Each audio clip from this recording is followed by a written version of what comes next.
Friends, ఇదైతే మనకి south western railway అనమాట. రైల్వే రిక్రూట్మెంట్ సెల్ అనమాట. అది కర్ణాటక స్టేట్కి సంబంధించి ఒక 1000 వేకెన్సీస్ ఏవైతే ఉన్నాయి అప్రెంటిస్ కోసం అయితే అప్లికేషన్స్ ఇన్వైట్ అయితే చేస్తున్నారనమాట. ఫ్రెండ్స్, ఇదైతే మనకి అఫీషియల్ అడ్వర్టైజ్మెంట్ అనమాట. అప్లికేషన్ ఆన్లైన్ ప్రాసెస్ వచ్చేసరికి మనకి 14 జూలై 2025 స్టార్ట్ చేశారు. ఇంకా 13 ఆగస్టుతో అయితే మనకి అయిపోతుంది. ఫ్రెండ్స్, ఇదైతే మనకి జాబ్స్ కాదనమాట, అప్రెంటిస్ ట్రైనింగ్ అయితే ఇవ్వడం జరుగుతుంది. 1 సంవత్సరం పాటు మీకు స్టైఫండ్ అయితే ఇస్తారనమాట. దీనికి సంబంధించి మనకి ఎగ్జామినేషన్ అయితే ఏమీ లేదనమాట. జస్ట్ మీకు 10th ITAలో వచ్చినటువంటి మార్క్స్ ఆధారంగా అయితే మిమ్మల్ని డాక్యుమెంట్స్ వెరిఫికేషన్ కోసం అయితే కాల్ చేయడం జరుగుతుంది. ఫ్రెండ్స్, ఇక్కడ మీరు చూసుకున్నట్టయితే కనుక ఇక్కడ మనకి డివిజన్ వైజ్ బ్రేకప్ అయితే ఉందన్నమాట. కర్ణాటక స్టేట్కి సంబంధించి హుబ్లీ, అలాగే ఇక్కడ మనకి హుబ్లీలో కూడా మనకి క్యారేజ్ రిపేర్ వర్క్షాప్ ఒకటి ఉంది. ఇంకా బెంగళూరు డివిజన్ అనమాట. బెంగళూరు డివిజన్లో కూడాను దాదాపుగా 230 వేకెన్సీస్ దాకా. అలాగే మైసూరు డివిజన్లో కూడా ఉన్నాయన్నమాట. సో అలాగే సెంట్రల్ వర్క్షాప్ మైసూరు ఇంకా కూడాను అలా ఉన్నాయన్నమాట. చూసుకుంటే మీరు ఆ యూనిట్స్లో మీకు 1 ఇయర్ పాటు అయితే ట్రైనింగ్ అయితే ఇవ్వడం జరుగుతుంది. ఇక్కడ ట్రేడ్ ఉంది, అలాగే కేటగిరీ వైజ్ కూడా ఉన్నాయన్నమాట. అయితే మీరు చూసుకున్నట్లయితే ఇక్కడ కర్ణాటకకి చుట్టుపక్కల ఉన్నటువంటి ఒక డిస్ట్రిక్ట్స్ వాళ్ళకి మాత్రమే అవకాశం అయితే ఉంటుంది, మిగతా వాళ్ళకి లేదనమాట. లేదంటే మొదట వాళ్ళకైతే ప్రిఫరెన్స్ ఇస్తారు. వాళ్ళు కనుక అప్లై చేయకపోతే ఇంకా వేకెన్సీస్ ఉంటే కనుక మిగతా వాళ్ళకు కూడా అవకాశం అయితే ఉంటుంది అనమాట. మన ఆంధ్రప్రదేశ్కి సంబంధించి ఇక్కడ మనకి అనంతపూరు, చిత్తూరు ఆ 2 డిస్ట్రిక్ట్స్ వాళ్ళు మాత్రం తప్పనిసరిగా అప్లై అయితే చేసుకోవచ్చు అనమాట, అవకాశం ఉంటే. మిగతా వాళ్ళకి అవకాశం లేదనమాట.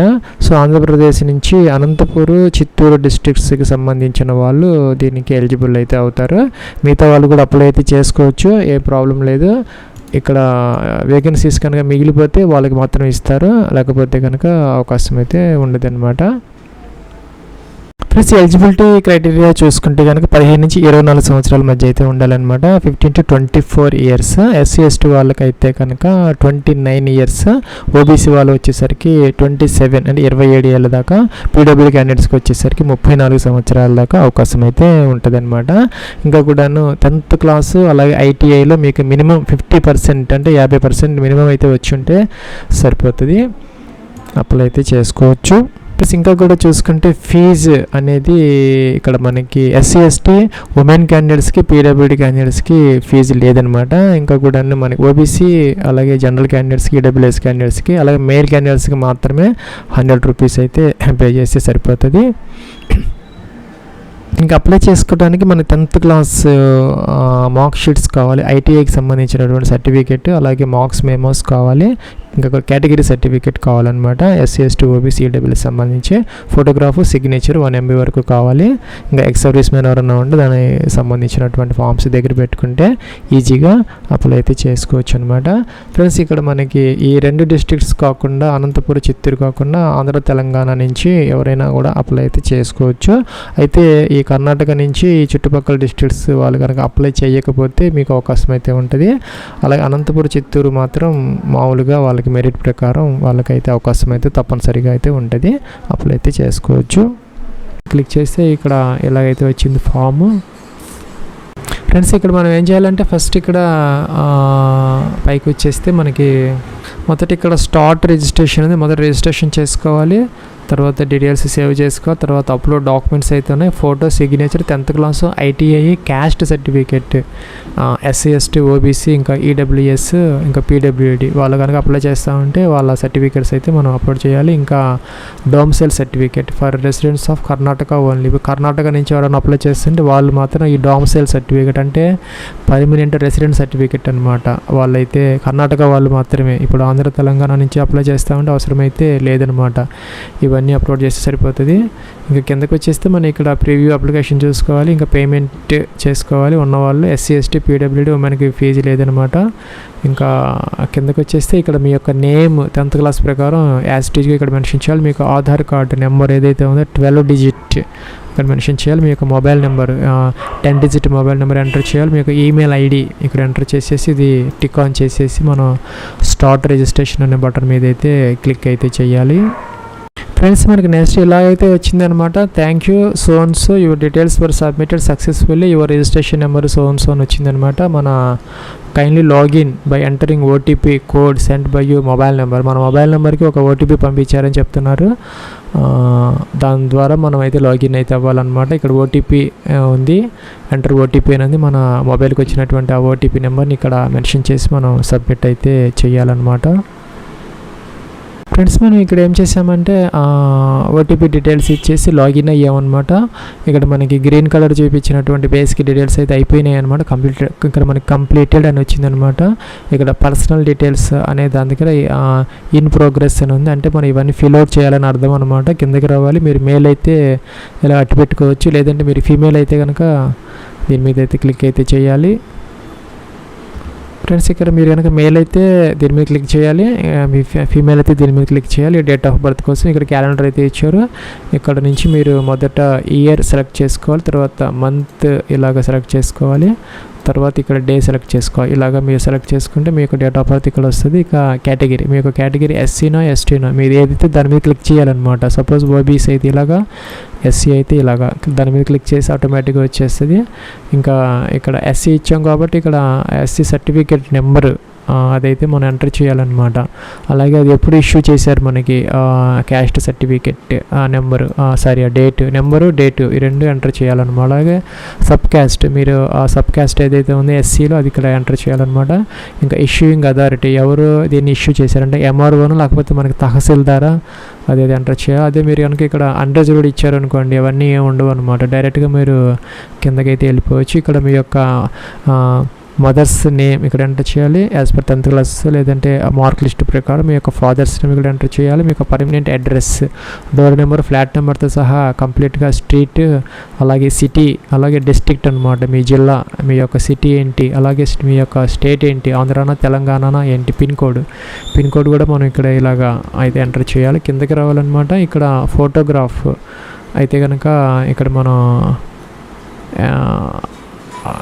ఫోటో కాదు, ఇక్కడ are you a native of Karnataka, Tamil Nadu district. మీరు కనుక ఈ కర్ణాటక స్టేట్కి సంబంధించిన వాళ్ళు, లేదంటే కనుక ఈ తమిళనాడులో ధర్మపురి, సేలం, వెల్లూరు సంబంధించిన వాళ్ళు అయితే ఇక్కడ ఇది టిక్ ఆన్ చేసుకోవాలి ఇలాగా. ఇంకా ఆంధ్రప్రదేశ్ నుంచి కూడా మనకి అనంతపూర్, చిత్తూరు ఆ డిస్ట్రిక్ట్ వాళ్ళకి సంబంధించిన వాళ్ళైతే కనుక ఇది ఇలాగా దీన్ని అయితే మనం పెట్టుకోవాల్సిన అవసరం అయితే ఉంటుంది. మీకు ఈ ట్రైనింగ్కి మీకు సీట్ ఇచ్చే అవకాశాలు ఎక్కువగా అయితే ఉంటాయి అన్నమాట. ఇంకా ఉంటే కనుక ఇక్కడ మీరు ఎంప్లాయ్మెంట్ ఎక్స్చేంజ్ రిజిస్ట్రేషన్ నెంబర్ ఏదైతే ఉందో ఆ జిల్లాలో మీరు ఇదైతే ఎంటర్ అయితే చేయాలన్నమాట. నో పెడితే అవసరం అయితే లేదు.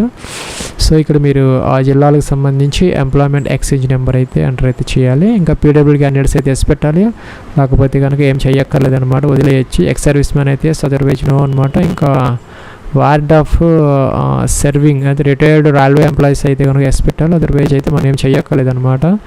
దానికి సంబంధించిన వాళ్ళు మాత్రం ఇట్లా అనాలి, లేకపోతే ఇలాగా పెట్టేసుకుని సరిపోతుంది. ఇక్కడ డాక్యుమెంట్స్ అప్లోడ్ అనమాట. ఇక్కడ మీరు పాస్పోర్ట్ సైజ్ ఫోటోగ్రాఫ్ అయితే అప్లోడ్ అయితే చేయాలి.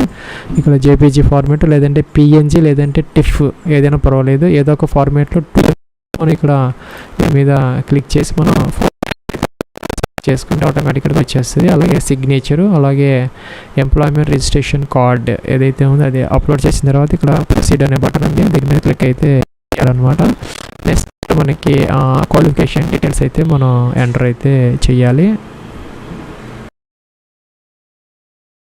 ఫ్రెండ్స్, మనకి 2 స్టెప్స్ అయిపోయినాయి. గ్రీన్ కలర్ వచ్చింది అనమాట, కంప్లీటెడ్ అని కూడా వచ్చింది, మనకి కంప్లీటెడ్ అని వచ్చింది. ఇక్కడ క్వాలిఫికేషన్ అయితే మనకి ఇన్ ప్రోగ్రెస్ అని వచ్చింది. డీటెయిల్స్ ఆఫ్ మెట్రికులేషన్ అని వచ్చింది అనమాట. మొదటి ఇక్కడ మన 10th క్లాస్ డీటెయిల్స్ అయితే ఫిల్ అవుట్ చేయాలి. ఇక్కడ name of the education institution, అంటే మీరు ఏ స్కూల్లో చదువుకున్నారు అనే 10th క్లాస్ ఇక్కడ మెన్షన్ అయితే చేయాలన్నమాట.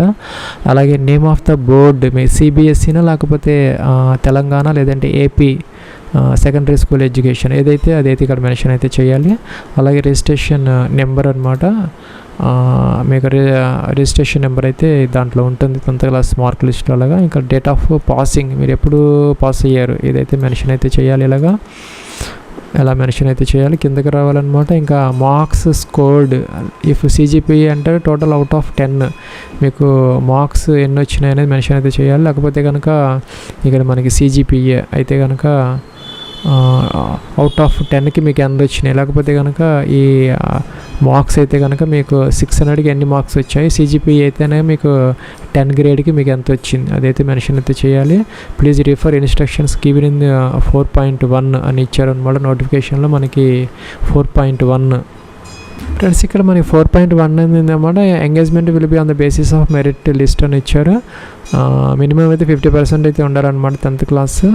అలాగే ఇక్కడ మనకి the merit list will be prepared for the purpose on the basis of percentage of marks in matriculation with minimum 50% plus ITI marks అనమాట. మీకు 10th క్లాస్లో మినిమం 50% అయితే ఉండాలి. ఫ్రెండ్స్ ఇంకా మీకు ఈ మార్క్స్ సిస్టమ్ అనుకోండి, మీకు ఇలాగా సపోజ్ మీకు 600కి 480 అలా వస్తే మీకు 80% ఆటోమేటిక్గా అయితే చూపిస్తుంది. సపోజ్ మీకు ఈ సిజిపిఏ సిస్టమ్ అనుకోండి, మీకు 9.5కి మీకు 8.5 అలా వస్తే ఇక్కడ మనకి ఇక్కడ 89.47 ఇట్టయితే చూపిస్తుంది అనమాట. మీకు గ్రేడ్ సిస్టమ్ అంటే మీకు మల్టిప్లయింగ్ ఫ్యాక్టర్, మీకు టోటల్ ఎంత గ్రేడ్కి మీకు ఎంత గ్రేడ్ వచ్చింది. సపోజ్ మీకు 10కి 8.5 అయితే ఇలాగ వస్తుంది, మీకు 9.5 స్కేల్ అయితే కనుక మీది ఇలాగ వస్తుంది. లేదు మీకు మార్క్స్ అనుకోండి ఇలాగా డైరెక్ట్గా ఎంటర్ చేసుకోవచ్చు, సరిపోతుంది అనమాట. ఇంక ఇక్కడ ఏం చేస్తారంటే 10th క్లాస్ మార్క్ షీట్ ఏదైతే ఉందో మనం ఈ పిఎన్జిలో లేదంటే జేపీజీలో ఇదైతే అప్లోడ్ అయితే చేయాలి 2 MB. ఐటీఐకి సంబంధించి మీరు ఐటీఐ సర్టిఫికెట్ గ్రాంటెడ్ బై అంటే మనకి ఎన్సీవిటీనా ఎస్సీవిటీనా అదైతే మెన్షన్ అయితే చేయాలి. సారీ ఇక్కడ మెన్షన్ చేయాలన్నమాట. నేమ్ ఆఫ్ ది బోర్డ్ అంటే మనకి ఎన్సీవిటీనా ఎస్సీవిటీని ఇక్కడ మెన్షన్ చేయాలి. సపోజ్ మనది ఎన్సీవిటీ ఇక్కడ మెన్షన్ చేయాలి. ఇంకా ఇక్కడ మనకి ఇన్స్టిట్యూట్ నేమ్ అనమాట. మీరు ఏ ఇన్స్టిట్యూట్ అంటే ఏ కాలేజీలో చదువుకున్నారు, ఐటీఐ మీరు ఏ ఇన్స్టిట్యూట్లో ఐటీఐ చేశారు ఇక్కడ మెన్షన్ చేయాలి. బోర్డు ఇక్కడ మెన్షన్ చేయాలి, ఎస్సీబీటీనా ఎన్సీబీటీనా. ఇంకా ట్రేడ్ మీరు ఏ ట్రేడ్లో చేశారు, సపోజ్ ఫిట్టరో అది మెన్షన్ చేయాలి. ఇంకా registration number ITI registration number అనమాట. ఇంకా డేట్ ఆఫ్ పాసింగ్ అయితే ఇక్కడ మనం మెన్షన్ అయితే ఇలాగా చేయాలన్నమాట. సపోజ్ మనం ఇలా సెలెక్ట్ అయితే చేసుకోవాలి. ఇక్కడ మీకు ఎన్ని మార్క్స్ వచ్చాయి, సపోజ్ మీకు 1400కి ఇలాగ 1200 అలా వచ్చినాయో అదైతే మెన్షన్ అయితే చేయాలన్నమాట. ఇది ఐటీఐ అనమాట. ఐటీఐకి సంబంధించి ఇంకా అప్లోడ్ మార్క్ షీట్ అంటే ఐటీఐ సర్టిఫికేట్ అయితే ఇక్కడ అప్లోడ్ చేయాలి. ఇంకా కన్సాలిడేటెడ్ మార్క్ షీట్ అంటే మీకు అన్ని మార్క్ షీట్ ఉంటుంది కదా అదైతే ఇక్కడ అప్లోడ్ చేయాలన్నమాట. ఆ మార్క్ షీట్లో మనకి ఆల్ సెమిస్టర్ సంబంధించినటువంటి మార్క్స్ అనమాట అది అప్లోడ్ చేయాలి. అక్కడ కనుక విడివిడిగా ఉంటే కనుక అన్ని కలిపి ఒకటే పీడిఎఫ్లో మనం 2 MB వరకు పీడిఎఫ్ కాదు ఇక్కడ జేపీజీ అని ఇచ్చారు, పిఎన్జీ లేదంటే టిఫ్ అనమాట. ఇలాగ మనం అన్ని కలుపుకొని ఒకటే జేపీజీ ఫైల్ అయితే అప్లోడ్ చేసి సరిపోతుంది. ఇంకా ఎన్సీబీటీ అయితే ఎన్సీబీటీ లేదంటే ఎస్సీబీటీ సర్టిఫికేట్ అయితే ఇక్కడ అప్లోడ్ అయితే చేయాలి. ఇంకా లొకేషన్ ప్రిఫరెన్స్ ఫర్ అప్రెంటిస్షిప్ మీరు ఎక్కడ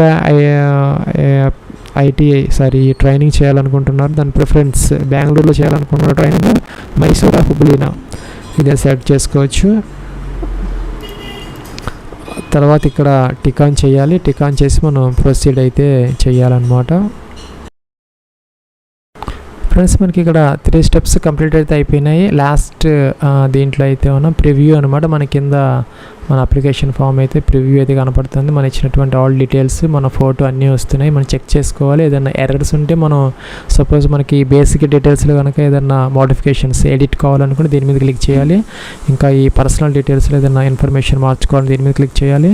అలాగే క్వాలిఫికేషన్ మీద ఏదైనా మార్పులు చేసుకోవాలంటే దీని మీద క్లిక్ చేయాలన్నమాట. Thank you for filling in application details before proceeding submit your application make sure review your details అని ఇచ్చారనమాట. You can edit details for individual selection for ఇక్కడ మీరు ఏదైనా ఎడిట్ చేసుకోవాలనుకుంటే ఇప్పుడైతే చేసుకోవచ్చు అనమాట. సబ్మిట్ చేసిన తర్వాత అవకాశం అయితే ఉండదన్నమాట అని చెప్తున్నారు. ఇక్కడ మీరు ఏ డీటెయిల్స్ మోడిఫై చేసుకోవాలంటే దాని మీద క్లిక్ అయితే చేయాలి. ఇక్కడ సబ్మిట్ అప్లికేషన్ అనేది దీని మీద మనం క్లిక్ అయితే చేయాలన్నమాట. సబ్మిట్ చేసాం మనం. ఫ్రెండ్స్ మనకి ఇక్కడ పేమెంట్ గేట్వే అయితే ఓపెన్ అవుతున్నది. ఇక్కడ నేను జనరల్ ఇచ్చాను కాబట్టి మీకు ఫీజు చూపించడం రూపీస్ అయితే ఫీజు వచ్చింది. ఎస్సీ ఎస్టీ అలాగే PWD and women all women అనమాట, అండ్ జనరల్ ఉమెన్ కూడా అందరికీ ఎవరికి ఫీజు లేదనమాట. సో ఎవరైతే male you're OBC EWS 100 rupees అయితే పే చేయాలి. ఇక్కడ credit card, debit card, net banking, ఇక్కడ కార్డ్ డీటెయిల్స్ ఇచ్చేసి మనం ఈ ఎక్స్పైరీ డీటెయిల్స్ అన్ని మెన్షన్ చేసేసి ఓటీపీ వస్తుంది మనకి, వెరిఫై చేసేసి ఇక్కడ మేక్ పేమెంట్ అని ఉంది, ఇది కట్టేస్తే మనకి అప్లికేషన్ ఫామ్ అయితే ఫిల్ అయిపోతుంది. మీకు సెలక్షన్ అయింది లేదనేది ఒక 1 మంత్ లోపు దాదాపుగా మనకి, లేకపోతే 2 మంత్స్ లోపు మీకు ఈమెయిల్లో అయితే డాక్యుమెంట్స్ వెరిఫికేషన్ కోసం మిమ్మల్ని కాల్ చేయడం జరుగుతుంది. ఇది ఫ్రెండ్స్ మనకి సౌత్ వెస్ట్రన్ రైల్వే కర్ణాటకకి సంబంధించినటువంటి రైల్వే అప్రెంటిస్ 904 వేకెన్సీస్కి సంబంధించి application online process. Wish you all the best and success. Have a nice day.